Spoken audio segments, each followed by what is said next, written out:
Havalimanında Sumut aktivistlerin dönüşünü beraber karşıladık. Bu kahraman kardeşlerimizin yanında olduğumuzu göstermek ve işgalci karşısında olduğumuzu göstermek adına biz burada ülkeden vatandaşlar bu gemilerdeydi.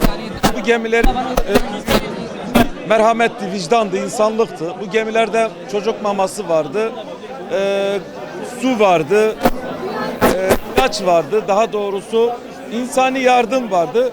Yani herhangi şiddet içerikli bir şey yoktu. Ancak işgalci İsrail uluslararası sularda hukuksuzluk ederek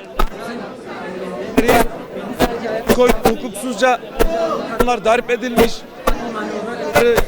bırakılarak şekil bekletmişler, plastik mermilerle vücutlarına sıkılmış ve bu kardeşlerimiz de çoğu sarıldığımız zaman benim kırılmış diyen nice aktivistlerle biraz önce tanıştık, konuştuk.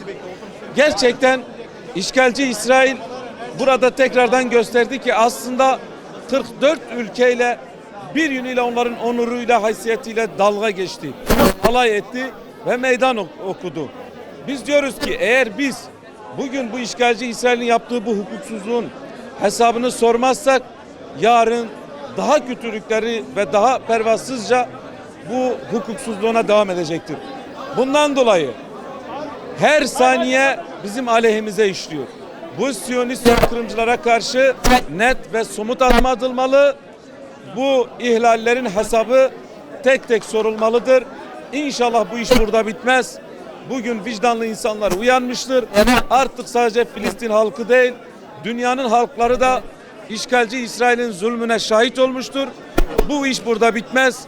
Bundan sonra inşallah daha büyük filolarla bu abluka kırılacak. Bir şeyde. Teşekkür ederim.